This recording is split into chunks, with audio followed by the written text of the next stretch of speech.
yang meminta kepada saya untuk menyampaikan sesuatu seluk-beluk pelik di negeri ini.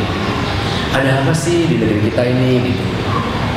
Kok sampai kisruh nggak habis-habis, rakyatnya juga bingung gitu. Apa Islam bisa menjawab ini? Oh iya, pasti Islam bisa menjawab. Kalau yang lain nggak bisa jawab, yang lain ngikutin aja, mengikuti gitu, ngikutin yang rame gitu. Kalau Islam itu sebuah kerangka. Jadi kalau kerangka bangunan itu, semennya ngikutin bangunan itu, bata ngikutin bangunannya itu, di atas pondasi. Nah kalau kerangkanya sudah terbuat, ya sudah, batanya, jendelanya ngikutin kerangka itu. Pasir diaduk di tembok, ya, jadikan tembok mengikuti kerangka. Di atas pondasi, pondasinya akidah Islam itu. Nah di atas akidah itulah ya dibangun di atasnya apa? Ekonomi, budaya, politik, rumah tangga. Kalau tidak ada pondasinya, ambles, rumah tangga ambles, cerai-berai, hamil duluan, pembunuhan, korupsi, perzinahan, karena tidak ada landasannya. Nah kalau landasannya Islam, mau bangun apa saja di atasnya kokoh gitu. Kalau rusak, betulin gitu. Nah ini ada kerusakan di negeri kita ini. Bagaimana memperbaikinya? Ya suka ndak suka, karena ngajinya akidah melulu, imanan. Ya sudah mantap nih kita nih, tauhid sudah berapa tahun ini belajar tauhid. Sekarang kita aplikasikan bagaimana sih meninjau sesuatu dengan keimanan kita. Jadi semalaman saya bikin catatan supaya apa ya? Supaya mendapatkan sesuatu. Menyoroti berita yang sangat hangat. Ini dari Al-Islam edisi 744 atau 1 Jumadil Ula 1436 Hijriah, 20 Februari tahun 2015 Masehi. Penegakan hukum makin suram. Ada orang salah dibebaskan, ada orang benar dihukum. Ngalamin ya. Ada juga jemaah yang mengalami itu. Hakim, saya bacakan saja. Hakim Sarpin Rizaldi akhirnya memutuskan bahwa penetapan tersangka Komjen Budi Gunawan oleh KPK tidak sah. yang pada usul senyum-senyum. Ya, ini kita bahas. Dibacakan dalam sidang PN di Jakarta Selatan Senin 16 Februari.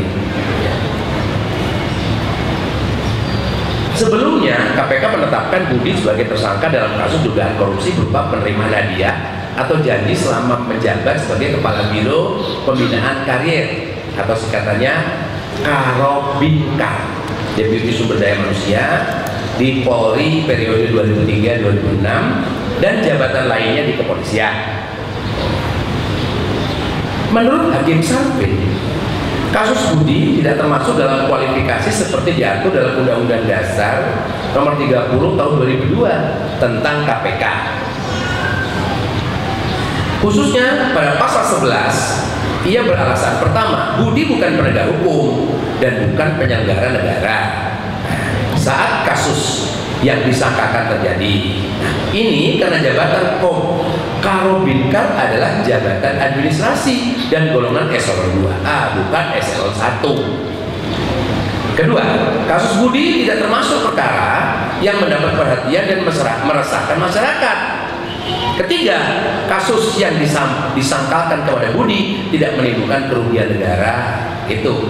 Nah, menimbang bahwa perbuatan menerima hadiah atau janji tidak dikaitkan dengan timbulnya kerugian terhadap negara karena perbuatan tersebut berkaitan dengan penyalahgunaan kekuasaan dan kewenangan. Dengan demikian, apa yang diduga dilakukan oleh pemohon Budi tidak menyebabkan kerugian negara sehingga kualifikasi dalam pasal Undang-Undang KPK tidak terbukti. Itu kata Hakim Sarpin. Nah, ini kontroversial ini. Muncullah kontroversial. Para pendukung Budi menyambut gembira. Sebagian polisi yang menjaga sidang sampai sujud syukur. Lihat ya di televisi ya. Sujud syukur, digendong-gendong ya. Mengapa begitu? Saking gembiranya atas hal itu. Kabareskrim Budi Waseso menyatakan Anda lihat kan, seluruh jajaran Polda bersujud syukur. Itu bukti kita tidak ya. Kita bukan sebagai anggota yang ingin punya pimpinan. Jadi kita itu bukti kita sebagai anggota ingin punya pimpinan. Nah itu. Karena belum dilantik-lantik nih. Nah sebaliknya, putusan Hakim Sarpin dikritik oleh banyak pengamat, ahli hukum, mantan Hakim MA dan mantan Hakim dan Ketua MK. Hakim Sarpin dinilai menyalahi pasal 77 KUHP. Pasal tersebut secara terbatas mengatur bahwa hanya ada 5 hal yang dalam sebuah proses hukum yang dapat diajukan pra peradilan, yaitu sah atau tidaknya penangkapan dan atau penahanan, penghentian penyidikan dan penghentian penuntutan serta permintaan ganti rugi dan rehabilitasi nama baik. Hakim Sarpin dianggap melampaui kewenangannya. Hakim Sarpin juga dianggap pelin-pelan. Hakim memperluas penafsiran pribadinya dalam hal kewenangan pra peradilan. Sebaliknya, ia sangat membatasi penafsiran atas posisi penegak hukum dan penyelenggara negara. Selain itu, pembuktian apakah Budi sebagai penegak hukum atau penyelenggara negara juga serta pembuktian apakah Budi merugikan negara atau tidak sebenarnya sudah termasuk dalam pokok perkara. Ini tidak dibuktikan di pra peradilan tapi di pengadilan. Karena itu aroma campur tangan keluarnya putusan itu mencuat. Apalagi Hakim Sarpin dianggap memiliki rekam jejak yang buruk. Pernah diperiksa 2 kali oleh MA dan 8 kali dilaporkan oleh Komisi Yudisial. Akhirnya banyak pihak yang menyarankan agar KPK mengajukan PK ke Mahkamah Agung, ke MA. MA tidak bisa membatalkan putusan pra peradilan itu.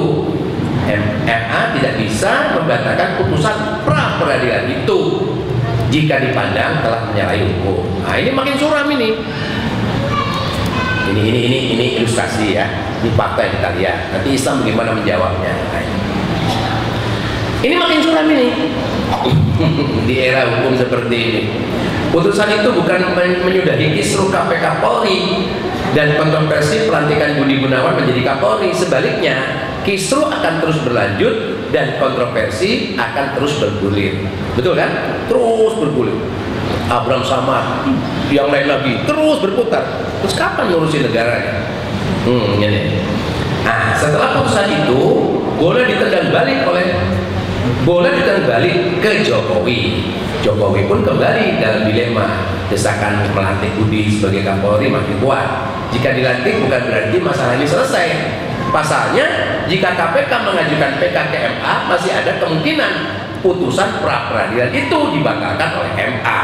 Jika dibatalkan oleh MA, sementara Budi telah resmi dilantik, maka akan ada sejarah baru. Kapolri aktif jadi tersangka. Nah, jika itu terjadi, pendapat masyarakat bahwa Jokowi tidak pro pemberantasan korupsi, akan tetapi makin menguat. Korupsi akan makin menguat.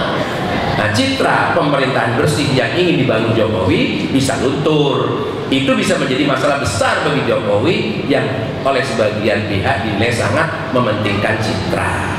Yang udah pencitraan udah baik, jatuh seketika ya hanya karena salah melantik. Nah, putusan pra peradilan itu juga berpotensi menimbulkan masalah baru. Para tersangka, terdakwa, bahkan terpidana korupsi yang ditangani KPK bisa rame-rame mengajukan pra peradilan penetapan tersangka dirinya dengan alasan bukan penegak hukum atau penyelenggara negara, tidak meresahkan masyarakat dan tidak menimbulkan kerugian negara, khususnya kasus hadiah atau janji ya. Jika itu terjadi, kepolisian dan kejaksaan akan banyak kesulitan. Pengadilan akan kebanjiran kasus dan angka tunggakan kasus oleh pengadilan akan semakin menggunung. Akibatnya hakim tidak makin tak pasti, masa depan pemberantasan korupsi pun makin suram. Jadi orang yang sudah ditahan nanti minta pengajuan PK lagi, bisa-bisa mereka bebas korupsi, wah makin semarak ini. Nah, ternyata ini adalah kepentingan politik. Semua terjadi itu makin menguatkan bahwa kepentingan politik menyandera penegakan hukum.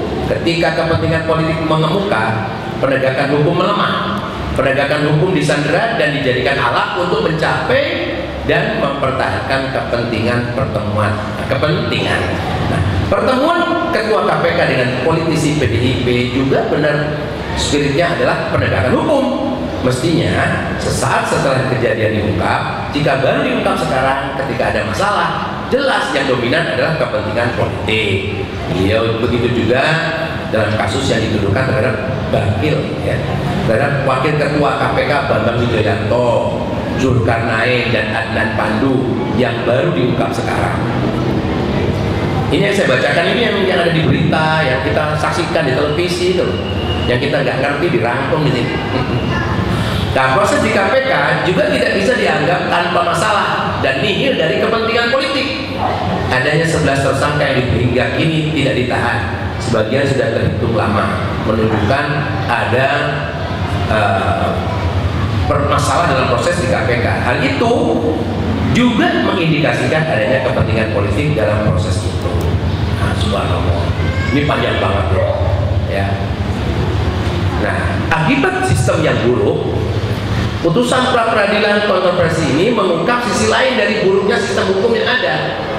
Alasan ketiga di atas, yakni tidak menimbulkan kerugian atas negara, misalnya justru menjadi alasan pembatalan status tersangka. Saya kan bukan penyelenggara negara, saya kan cuma praktisi dan ini, jadi dapat komisi ini kan bukan dari tidak merugikan negara. Nah, ini orang seperti ini bisa bebas gitu loh. Dan hukum tidak bisa menjangkau ini. Ini berbeda dengan Islam. Dalam Islam, hadiah terhadap pejabat dan penguasa di luar kewajaran di masyarakat adalah haram. Karena itu, petugas, pejabat, dan penguasa yang menerima hadiah seperti berarti melanggar hukum dan harus ditindak. Itu. Rasulullah bersabda bahwa hadiah yang diterima petugas, pejabat adalah harta gulul, haram. Misalnya ada petugas Baitul Mal, dia mengumpulkan uang zakat, kemudian dia mengumpulkan uang infak, kemudian uang-uang yang lain, kemudian ada orang memberi hadiah, diserahkan kepada Rasulullah. Ya Rasulullah, ini zakat, ini infak, ini ada uang lain, nah ini untukku hadiah. Kata Rasulullah, kalau kamu duduk di rumahmu, apakah hadiah itu datang? Jadi hadiah itu datang karena kamu punya jabatan di situ. Gulul ini, komisi itu korupsi, kembalikan gitu. Mudah ya. Jadi cerita panjang tadi itu aja intinya. Nah, karena ini tadi bukan korupsi, ini hadiah, maka orang ini tidak bisa dituntut gitu loh. Jadi bebas tuh. Yang jabatannya apa jadi bebas. Nah, yang semua di KPK tuh kasusnya itu. Gratifikasi apa itu? Nah, itu kasusnya yang nggak ada yang bisa dituntut. Nggak bisa korupsi diberantas di negeri ini. Akhirnya nanti korupsi dengan cara itu, hadiah mobil, hadiah tanah, hadiah perempuan, hadiah macam-macam. Itu. Jadi yang saya baca panjang tadi itu intinya itu aja.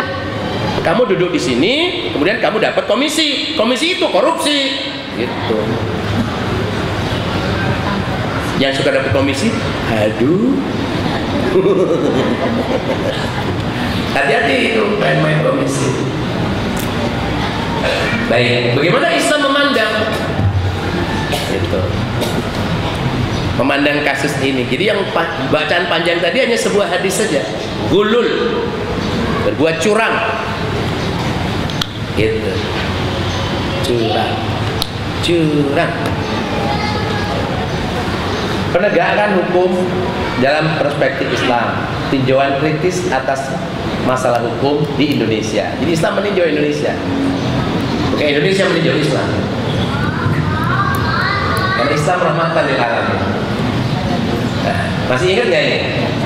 Cicak lawan buaya. Mana yang cicak, mana yang buaya? Sombong banget ya. Cicak lawan buaya. Seolah mereka yang punya hukum. KPK-nya dianggap cicak gitu. Buayanya yang satunya. Perseteruan antara institusi penegak hukum KPK dan Polri kembali terjadi kasus BG dan BW ya, dan AS. Kemudian ini adalah potret buram sistem hukum di demokrasi. Kewibawaan sebagai negara hukum ternodai dengan banyaknya kasus pelanggaran hukum oleh oknum aparat penegak hukum, oknum ya. Oknum polisi, oknum KPK, oknum hakim, oknum ustadz, oknum ya suami, di oknum ya, bukan institusinya, oknum.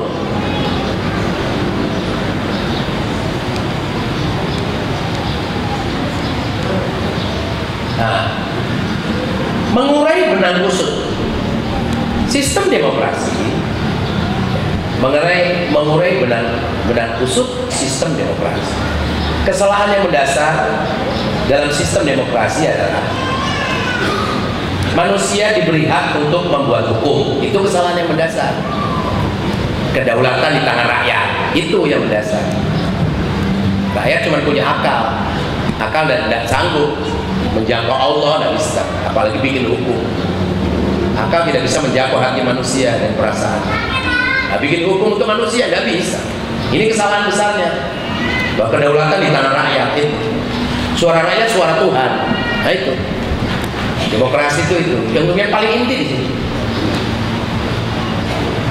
Akibat jika manusia diberi hak untuk membuat hukum, hukum hanya menjadi alat untuk mewujudkan kepentingan kelompok. Kelompok apa? Kelompok yang berkuasa, bukan untuk mewujudkan kemaslahatan bagi rakyat. Coba negara kita ini seolah milik seorang perempuan, seorang laki-laki, seorang penguasa, bagi-bagi kekuasaan. Punya siapa negara ini? Ini milik Allah. Enaknya bagi-bagi negara gitu ya. Kenapa? Karena manusia yang bikin hukum, suara terbanyak adalah kebenaran.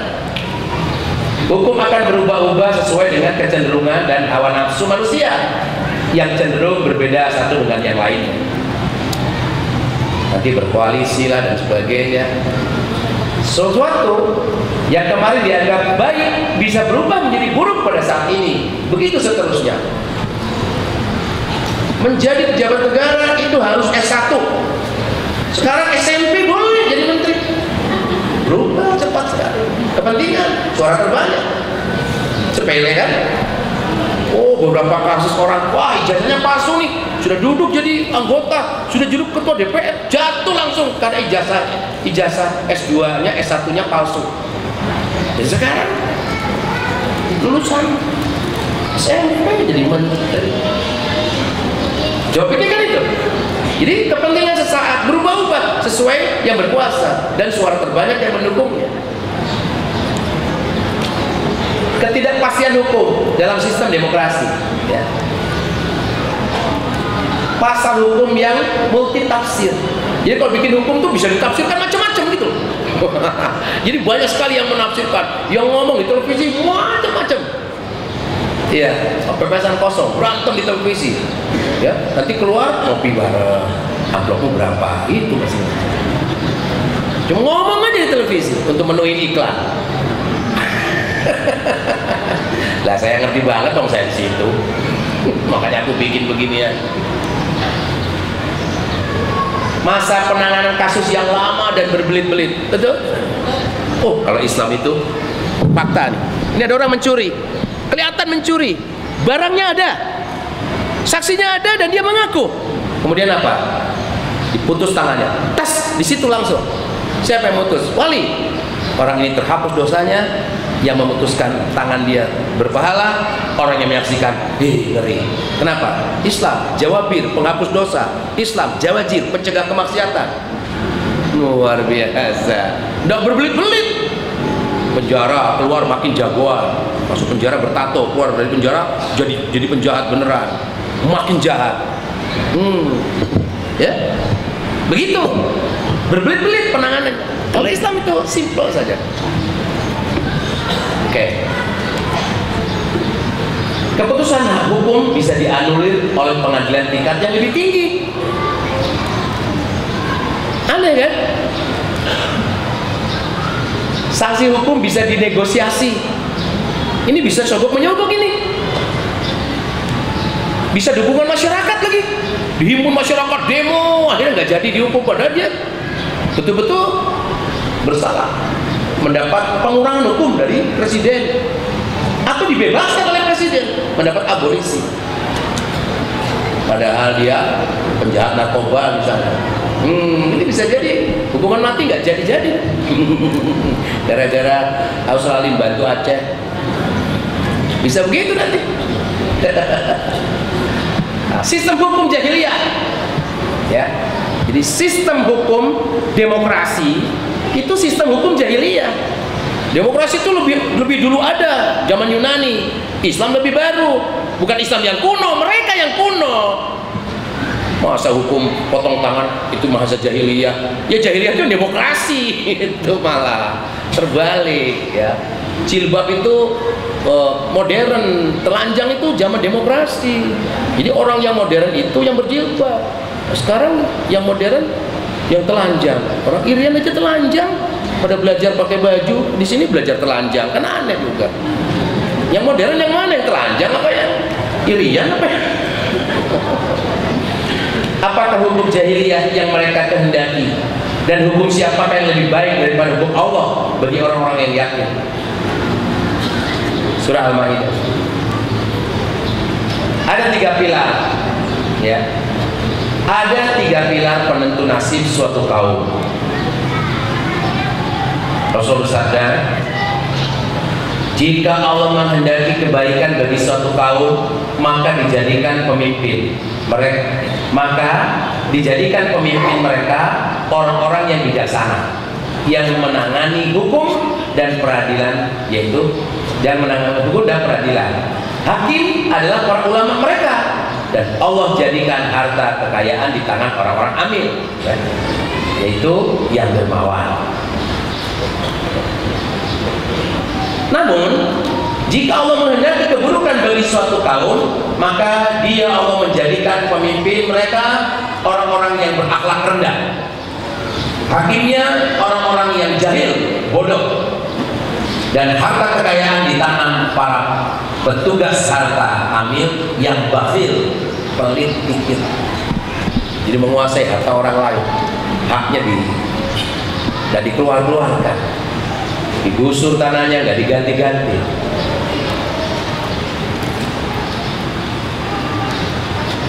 Sistem yang baik, pemimpin adalah orang yang baik dalam ketaatan kepada Allah, yang memperhatikan urusan rakyatnya dengan penuh tanggung jawab, dan dilandasi rasa takut kepada Allah.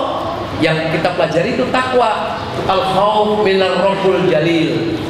Orang takwa itu al-khauf minar rabbul jalil, orang yang takut kepada Allah. Dia tidak berani selingkuh, bukan takut istrinya, takut Allah. Bukan takut kena penyakit, takut karena Allah, takut siksa Allah, dan gak bakal bisa bohong sedetik kata pun, seucap pun, karena ditulis oleh malaikat raqib dan atid. Nah itu orang takwa itu, ya, selalu menimbulkan rasa khauf. Orang ini pandai idroksilabilah, selalu merasa diawasi Allah gitu. Istrinya kan nggak tahu tuh, kenapa kamu nggak selingkuh? Allah tahu aku. Kenapa kamu nggak korupsi? Nggak ada yang tahu kok, nggak ada yang bisa ngitung itu. Allah tahu apa yang aku hitung, bahkan Allah tahu apa yang ada di dalam hati. Itu. Jadi pemimpin yang punya rasa tanggung jawab, rasa takut kepada Allah, menjalankan sistem yang benar, Quran. Luar biasa. Hakimnya diangkat dari para ulama, orang yang terpercaya dalam pemahaman hukum dan keadilan, sehingga memutuskan hukum sesuai dengan yang dikehendaki Allah dan Rasulnya, bukan hawa nafsunya. Ulama adalah orang yang paling takut kepada Allah. Al-ulama warasatul anbiya. Siapa sih ulama itu? Yang bacaannya banyak, yang tabligh akbarnya banyak, yang bicara sekarang ini? Bukan. Ulama itu orang alim, orang berilmu, yang takut kepada Allah.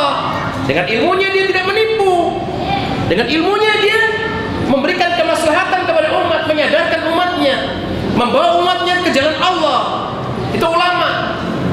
Dia nggak takut miskin karena keulamaannya, dia nggak takut mati, nggak takut dibunuh karena keulamaannya. Dia takut tidak menyampaikan kebenaran, dia takut mati soal Fatimah. Ya tadi Dr. Taufik bilang mati, wala tamutunna illa wa antum muslimun. Dan janganlah kamu mati melainkan dalam keadaan Islam. Lebih bagus lagi dalam keadaan tahajud, lebih bagus lagi dalam keadaan sujud. Artinya jangan tinggalkan sholat. Subhanallah. Kalau yang kayak gitu jadi arti di sholat aja enggak. Malah ketemu di disko di kafe-kafe. Masuk rapat pengadilan di kafe.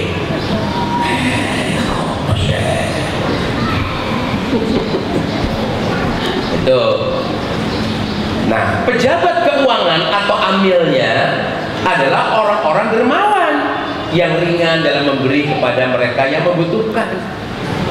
Bukan orang yang bakhil, uang negara, uang rakyat dikumpulin, taruh di bank, bunganya diambilin.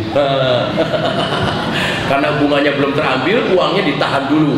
Jadi rakyatnya ditahan-tahan dulu uangnya. Nauzubillah min dzalik. Nah, bagaimana sistem yang buruk? Pemimpin berakhlak rendah, sufaha. Kalau asfala safilin ya, asfala safilin suratin ya. Tahu aspal bu? Aspal untuk diinjek-injek. Aspal sama sendal tinggian mana? Tinggian sendal. Maka orang Arab itu kalau dilempar sendal itu penghinaan gitu. Karena sendal itu paling rendah. Yang lebih rendah dari sendal aspal. Yang lebih rendah dari aspal sufaha. Nah ini sufaha itu pemimpin yang lebih rendah dari aspal. Gitu. Tidak peduli dengan nasib rakyatnya. Padahal dia duduk di situ dipilih rakyatnya. Oh, di sufaha ya. Mengkhianati rakyatnya dan berlaku zalim.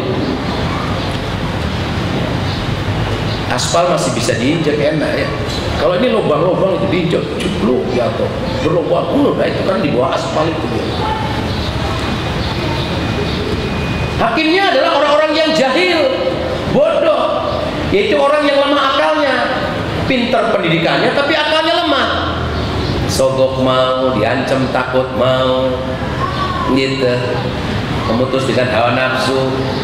Yaitu orang yang lemah akalnya, lebih mengikuti hawa nafsu daripada akalnya, sehingga bukan keadilan yang diutamakan, tapi kepentingan nafsunya. Loh, akal bagaimana? Akalnya tidak mau tunduk pada syariat Allah, gitu. Akalnya tunduk pada hawa nafsu, pada dorongan orang banyak, pada fakta. Ya, dia menghukumi fakta, bukan bagaimana Islam menghukumi, tapi fakta menghukumi, gitu. Seperti gini loh. Ngapain sih dilarang-larang pacaran? Gak apa-apa lah aborsi. Undang-undang aborsi harus diinikan. Karena sudah banyak sekali orang berzina. Pengguguran kandungan itu sampai 3 juta tahun ini. Jadi wajarlah, gak usah dilarang pacaran. Sudah wajar, gitu. Jadi ngelihat fakta sehingga hukum ngikutin fakta. Bukan ini penyebabnya, berantas, bukan gitu. Penyebabnya pacaran, penyebabnya selingkuh, penyebabnya zina. Ini yang diberantas. Bukan dikasih jalan keluar, dibikinin aborsinya supaya nggak cepat hamil, bagiin kondomnya. Valentine, kondom dan coklat.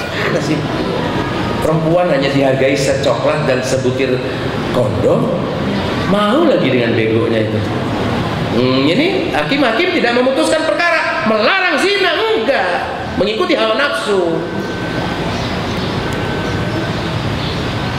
Petugas harta atau amirnya orang-orang bakhil, orang fakir miskin, anak terlantar dan gelandangan dibiarkan, tidak dibantu dan cenderung diabaikan. Kita lihat gelandangan. Kalau saja Asyarif ini jemaahnya benar-benar dermawan, saya kira ribuan gelandangan sudah ditampung di sini. Kursi lo sibuk, tapi dananya tidak ada. Banyak nggak sadar juga. Seandainya jamaah syarif ini satu keluarga setiap bulan, satu keluarga ya, setiap bulan 1 juta, pahala mengalir itu luar biasa. Atau 100.000 aja lah satu orang setiap pekan ini, setiap pekan 100.000, berikan yang terbaik, begitu kan? Mana yang lebih baik, warna biru apa merah? Merah, masukin merah, karpetnya merah nih. Setiap orang 100.000. Kecil ke surga cuma 100.000. Nanti dikelola sama Pak Tursilo. Mungkin bertambah anak-anak miskin yang diabaikan di sini. Belajar baca Quran, hafiz Quran semua. Bagi saya bukan ahli matematika. Saya arahkan anak-anak saya ahli baca Quran. Karena dengan Quran mereka akan cerdas. Saya ini bisa begini karena baca Quran. Jadi artis kaya raya tapi nggak bisa baca Quran. Begitu belajar, banyak sekali dari Quran yang saya dapatkan. Kemudian saya hidup seperti ini. Cerdas katanya. Apa tuh cerdas? Pandai memilih, ini halal diambil, haram tinggal, tuh cerdas. Kalau pinter, apa aja dibohongin. Pinter nggak cerdas. Nah, kalau orang cerdas, bawa duit yang paling bagus yang dimasukin itu. Mana tadi promonya? Jalan nggak ini? Itu. 100.000 tiap hari lah, cuma 100.000. Aduh.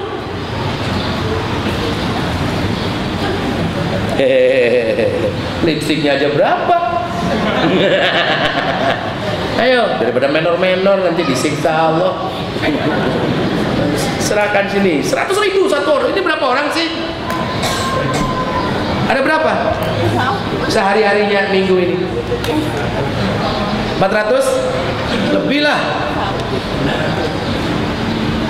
500 kali 100.000,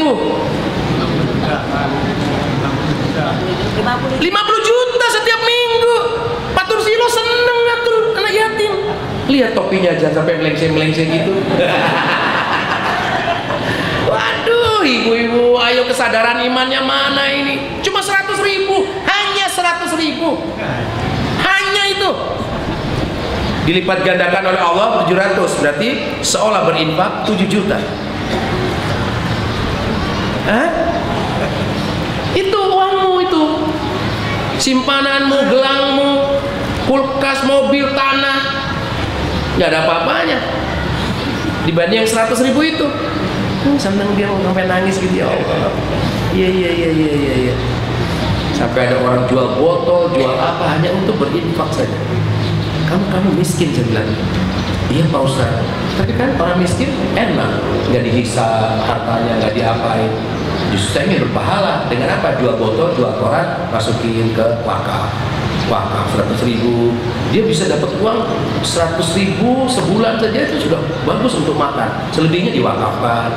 Orang kaya ini, dia nggak dihisap oleh Allah uangnya 1 rupiah per rupiahnya, nggak punya harta.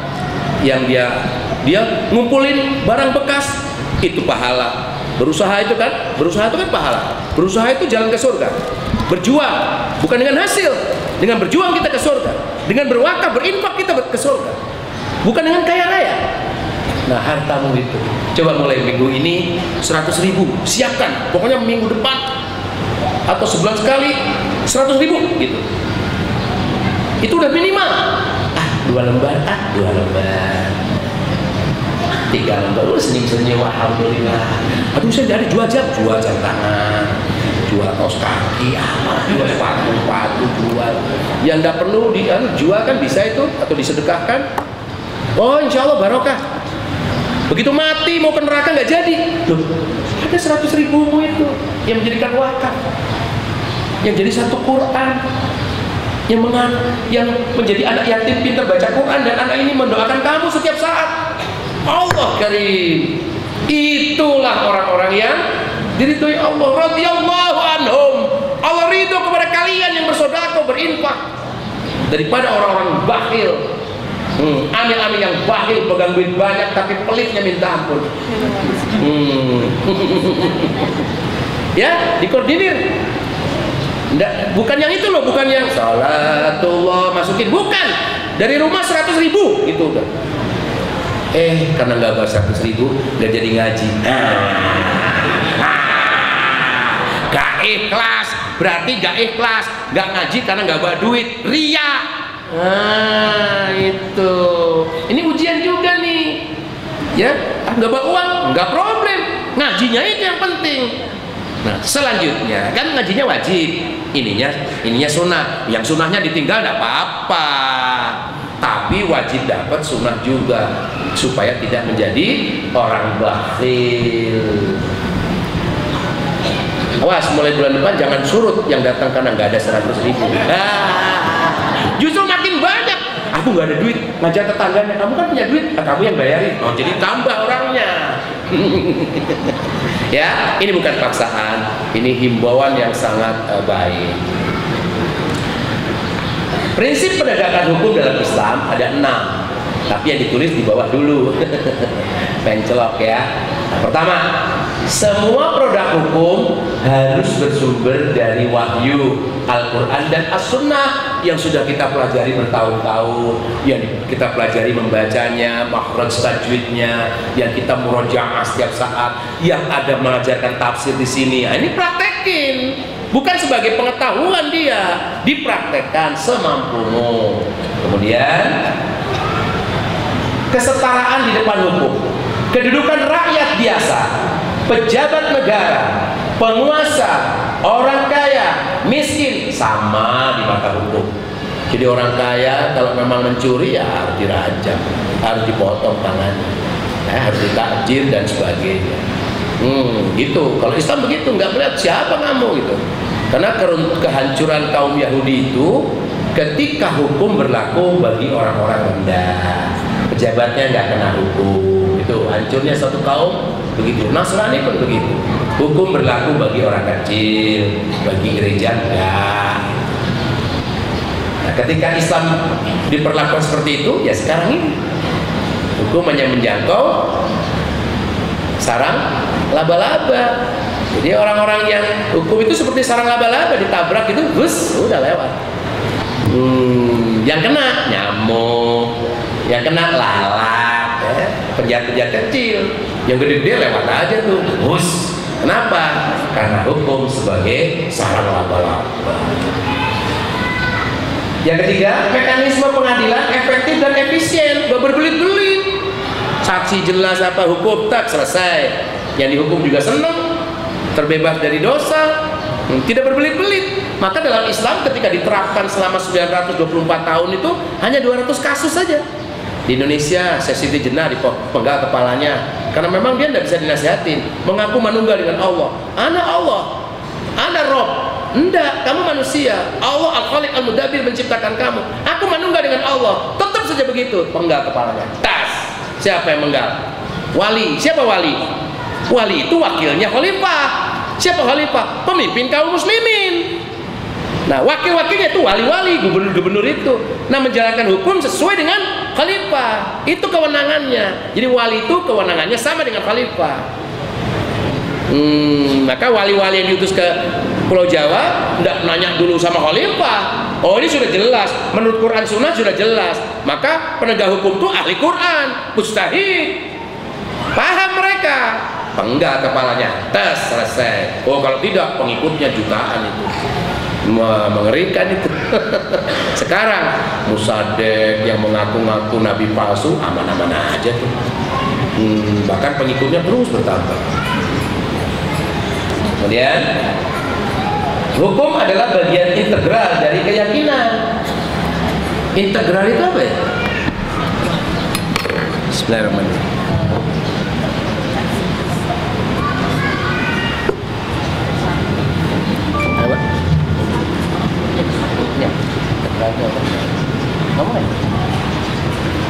Penyatuan jadi satu, terintegrasi.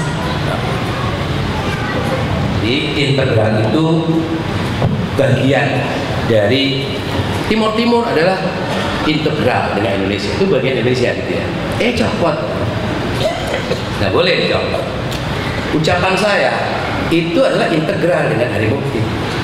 Hari Mukti yang ngomong, Al-Quran itu integral dengan Allah. Al-Quran itu ruh. Manusia makhluk ciptaan Allah, tapi Al-Quran bukan ciptaan Allah. Al-Quran adalah firman, bagian integral dari Allah. Gitu. Nah, kita meyakini Al-Quran. Kalau kita meyakini Al-Quran, berarti kita meyakini hukum-hukum Allah. Gitu. Bukan meyakini untuk diwirid saja, dibaca saja, tapi diyakini untuk diamalkan. Itu bagian integral dari Quran. Jadi keimanan kita, keyakinan kita kepada Al-Quran integral dengan pelaksanaannya gitu. Ini air nih, dikasih, terus aku minum, kok boleh? Tapi di bulan Ramadan aku nggak boleh, karena aku yakin batal puasaku di bulan Ramadan minum siang hari. Kecuali ibu-ibu yang sedang haid, yang nggak puasa. Nah, kata Al-Quran begitu, nggak boleh minum ini. Nah, karena ini aku yakin bulan puasa nggak boleh minum di siang hari, aku nggak minum. Kenapa? Meyakini Al-Quran sebagai integral pada perilakunya. ibu-ibu pakai jilbab. Ini karena beriman kepada Al-Quran. Gitu. Jadi berjilbab itu kata Quran, yudanina alaihina min jalabibihinna, mengulurkan jilbab-jilbab mereka pakai. Nah itu berarti keyakinannya sesuai dengan integral pada keyakinannya gitu. Tapi dilengkapi ya, pakai kaos kaki supaya kulit kakinya tidak nampak, pakai kaos kaki, tidak membentuk, tidak dua potong baju ya, tidak kayak hijaber pakai konde gitu, itu tidak akan masuk surga ya. Kemudian kelima, lembaga peradilan tidak tumpang tindih. Waduh, sekarang tumpang tindih lembaganya. Lembaga ini menyoroti ini, lembaga ini menyoroti ini. Banyak sekali. Ada HAM, ada luar biasa. Kata HAM begini, kata Depak begini, kata MUI begini. Kata yang lain lagi begini, kata lembaga wanita emansipasi begini, hak asasi begitu. Wah, masya Allah. Tumpang tindih. Mana yang mau diambil? Sehingga pengadilannya dengan hawa nafsu, siapa yang banyak suaranya itu dipakai. Yang keenam, setiap keputusan hukum ditetapkan di majelis peradilan, bukan di televisi, bukan di jalanan, tapi di majelis peradilan, di mana di situ sudah jelas ya orang-orang yang ahli memutuskan dan sebagainya. Selanjutnya, warning untuk para hakim. Ada hakim di sini? Saya pernah sampaikan juga ini kepada hakim. Iya. Wah, takut juga dia. Ngeri. Baru Pak Kiai gimana? Bukan Kiai, saya cuma nyampein ini aja.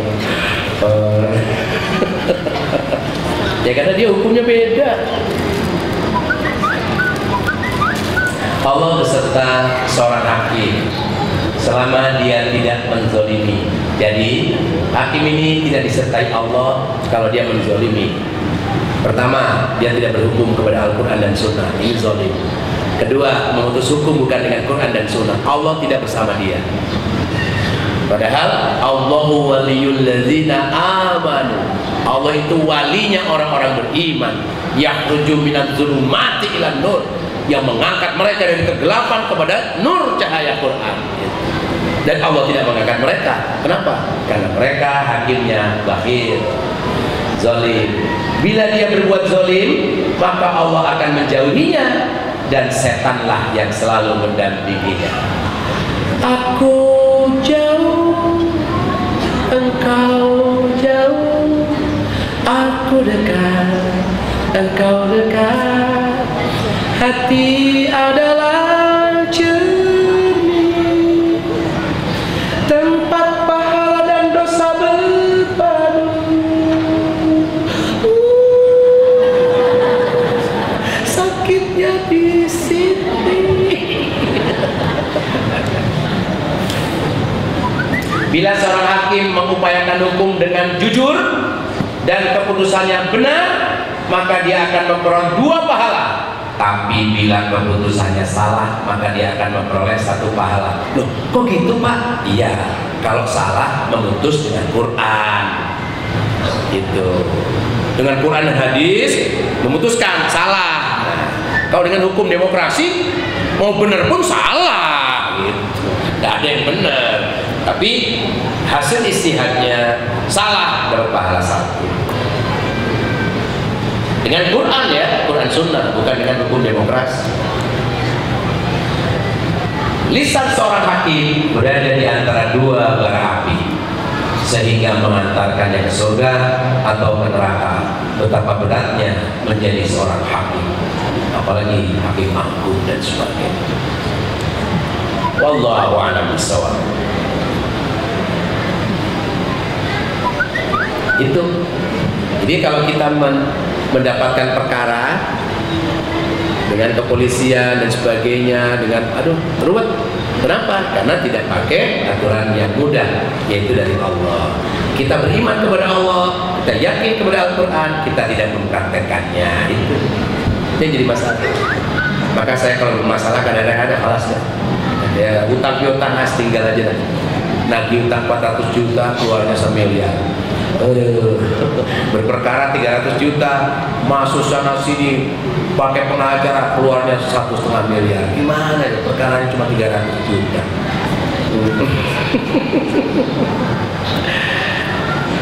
Bapak Ibu yang dirahmati Allah,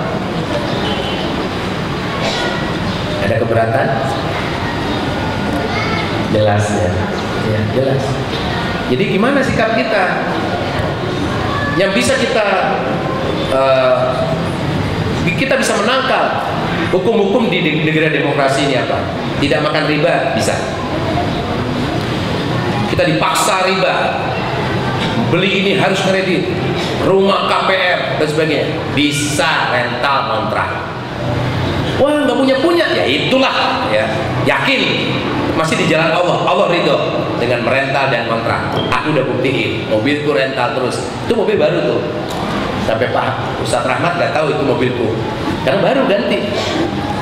Kijang baru, Kijang Innova, standarku tetap Innova aja. Baru, biasanya kan hitam, ganti putih. Sekarang ganti lagi, hijau. Kenapa? 3 tahun sekali ganti. Yang ganti siapa? Rental. Enak toh? Nggak ngurusin bensin, nggak ngurusin oli apa, rental. Rumah kontrak. Pindah rumah. Anakku pindah sekolah, pindah. Enak lah. Sementara itu aman. Aku nggak keluarin kredit, nggak keluarin riba, nggak makan riba. Bisa. 2, tidak berzina, bisa. Zina di negeri kita boleh, mau berzina kapan aja boleh. Ketahuan aja diekspos di televisi malah nggak malu. Boleh zina, tapi kita bisa nggak berzina? Nah itu, negara membolehkan kita bisa nggak berzina. Nggak mencuri bisa. Tidak berzina, tidak mencuri, tidak mabuk, tidak makan riba, tidak menipu bisa. Padahal kesempatan di negeri demokrasi apa aja bisa. Bohong bisa, pembohong jadi kaya, menipu jadi kaya, nggak kena pengadilan bisa. Tapi kita bisa meraih surganya Allah. Yang nggak bisa itu bikin KTP harus ya bikin, SIM dipaksa ya udah, dipaksa bayar pajak ya wes, itu dipaksa namanya juga. Nggak bayar juga nggak dosa.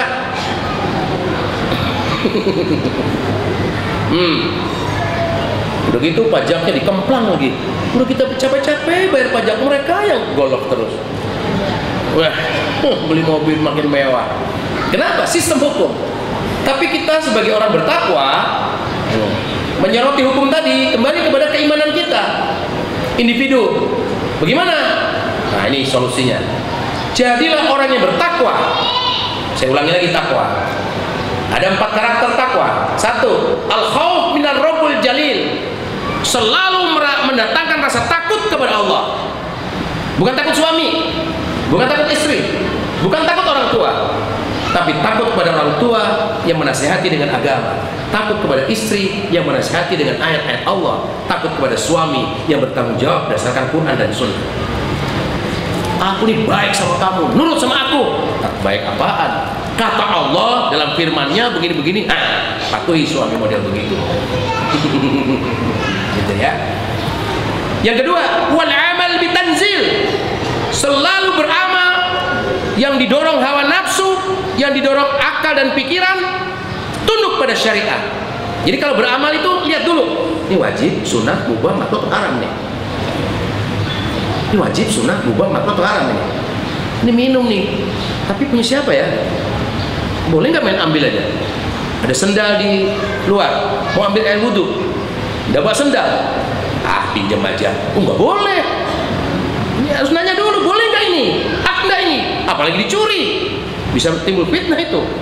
Pakai dulu sendalnya wudhu, orang datang, sendal pun nggak ada. Dia sudah panas, ambil pisau, para pencurinya. Begitu kita mau ngebalikin, jerat, ditusuk, disangka maling. Jadi pakai ini, wajib, sunnah, mubah, makruh, haram. Sabar, sabar dalam ketaatan pada syariat. Itu. Jadi orang yang bertakwa itu sabar, tobat kepada Allah, sabar nggak ngulangi lagi. Diajak maksiat sabar nggak mau. Pakai jilbab wajib, sabar dia pakai terus di luar rumah. Sholat 5 waktu, sabar dia lakukan terus sampai dia biasa aja dan enjoy sholat. Gitu. Kalau nggak sholat rasanya gimana gitu. Orangnya biasa sholat duha, begitu nggak duha rasanya gimana, padahal ya nggak dosa juga, cuma itulah habit. Kenapa? Karena dia selalu beramal berdasarkan at-tanzil yang diturunkan Allah, wajib, sunnah, mubah, makruh, haram. Itu patokan. Jangan pakai perasaanmu. Jadi Jadi perasaanmu diarahkan kepada wajib, sunnah, mubah, makruh, haram. Dua, yang ketiga, wal isti'dadu li yaumir rahil.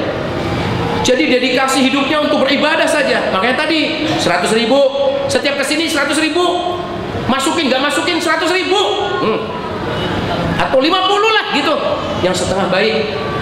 Ya kalau coklat mah keterlaluan, apalagi abu-abu. Ke surga 2.000. Ya 50 lah. Apa itu? Cerminan orang bertakwa, isti'dad.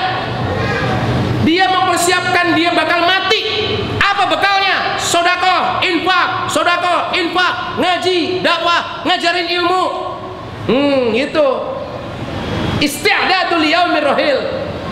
Nah, Masjid Asy-Syarif siap menampung dari sisi keuangannya dan saran-sarannya. Allah Karim. Yang keempat, orang bertakwa itu waridho bil qalil, ridho dengan penghasilan yang sedikit. Kenapa sedikit penghasilannya?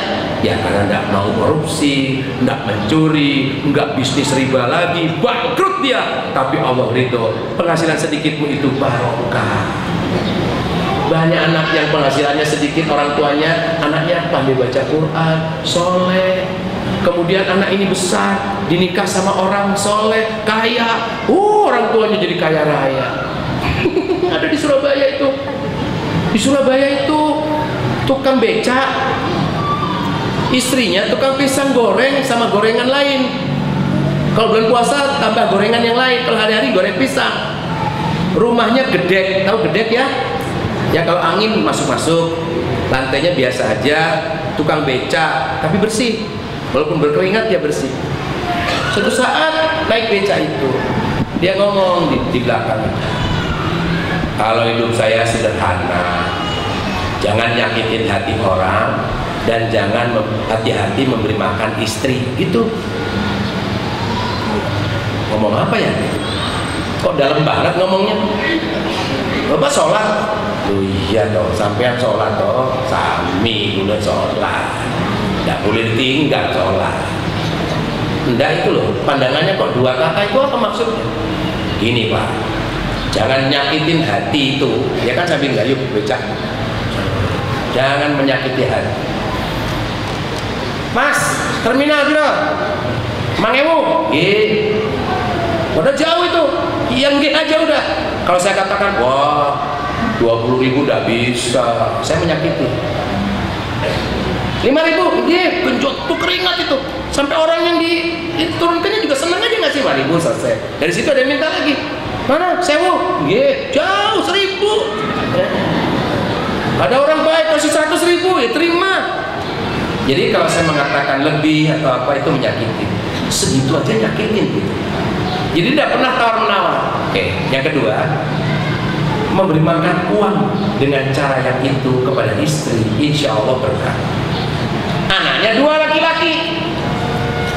Di Jakarta, saya nggak usah sebut namanya, adalah dosen di perguruan tinggi terkemuka di Indonesia. Dosen, kaya. Adiknya pejabat negara di zaman Jokowi. Baru. Mobilnya, jam tangannya, minyak wanginya, pakaiannya, rumahnya mentereng. Setiap anaknya pulang ke Surabaya, berapa bulan sekali, apalagi lebaran dan sebagainya, mereka parkir jauh, jauh dari blok. Ini sudah di-upload di WhatsApp, diceritakan di WhatsApp. Jauh dari blok, mungkin 5 km diparkir situ, simpan, kemudian anaknya pakai tas jelek, celana panjang biasa, umumnya orang di situ, kaos nggak kotor tapi biasa, kaos, celana, baju biasa. Jalan kaki sampai keringetan, terus baru naik beca ke rumah bapak ibunya. Setiap anak-anak ini ngajak ibunya, nggak pernah jadi. Bu, ke Jakarta yuk, gitu. Nggak jadi. Nggak jadi. Ngajak bapaknya juga gitu. Bapaknya paham. Kamu nikmatin aja kesenangan. Aku bahagia dengan istri. Anak-anaknya nggak ada yang berani pakai minyak wangi, pakai jam tangan. Saking hormatnya sama bapaknya ini. Miskin sangat kaya, kaya raya dia. Hidupnya kalau sururi ala qalbil mu'minin. menyenangkan hati mukmin. Dia mukmin yang nawar 5.000, senengnya orang yang nawar itu. Nah, menyenangkan hati mukmin itu ya, afdhalul ibadah ba'da fariidati idkhalus sururi al qalbil mukmin. Seutama-utama ibadah yang wajib adalah menyenangkan hati mukmin. Jadi kita sudah melaksanakan yang tadi itu, wajib, sholat apa, kita dapat pahala dari menyenangkan hati mukmin. Pahalanya besar sekali. Betapa senangnya mukmin yang dipimpin Pak Dr. Tursino, yatim piatu, ya, mau dibaca kemana aja Pak itu, ditampung di sini hartanya dengan niat idkhalus surur. Anak-anak yatim, anak-anak tersingkirkan diurus di sini. Subhanallah. Jam 9 saya mau ke Balaraja. Yang jemput Balaraja udah datang? Di luar ya. Baik, senang sekali. Tidak ada pertanyaan. Mudah-mudahan ini sebagai aplikasi dari pemahaman akidah kita bahwa kita harus tetap terikat kepada Al-Quran dan Sunnah dengan menerapkan sistem Islam yang rahmatan lil alamin. Billahi taufiq wal hidayah. Wassalamualaikum warahmatullahi wabarakatuh.